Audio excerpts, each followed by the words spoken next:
আসসালামু আলাইকুম আমার প্রিয় ইউটিউব পরিবার, কেমন আছেন সবাই? আজকে পাবদা মাছের তরকারি রান্না করছি আর ভাবলাম খুবই শর্ট করে রেসিপিটা আপনাদের সঙ্গে শেয়ার করি। খুবই শখের বসে ইউটিউবিং এ কাজ করা, তা আশা রাখছি আমার শখ এবং আপনাদের পছন্দ দুটোকে একত্রিত করে আমি চলতে পারবো ইনশাআল্লাহ। আর ঠিক সেই বিশ্বাসে এগিয়ে চলার চেষ্টা। প্রতিটা মানুষের তার নিজের প্রতি অগাধ বিশ্বাস স্থাপন করাটা জরুরি, কারণ ভাগ্যটা হয়তো বা আপনার হাতে নেই, তবে সিদ্ধান্তটা কিন্তু আপনার হাতেই রয়েছে। আপনার নেওয়া প্রতিটা সিদ্ধান্ত ভাগ্য তৈরি করতে পারে, কিন্তু ভাগ্য কখনো আপনার সিদ্ধান্ত নিতে পারে না। আর তাই সবসময় নিজেকে বিশ্বাস করুন, নিজের ওপর আস্থা রাখুন। নিজেকে কখনো অপদার্থ ভেবে থামিয়ে রাখবেন না। লোকে কি বলছে সে কথায় কটু কথায় কান দিবেন না, কারণ নষ্ট ঘড়িটাও কিন্তু দিনে দুইবার সঠিক সময় দেখায়।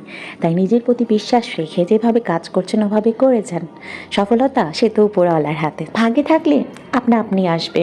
সবাই ভালো থাকবেন, ফিরবো আগামীতে নতুন কোনো ভিডিও নিয়ে। আল্লাহ হাফেজ, আসসালামু আলাইকুম।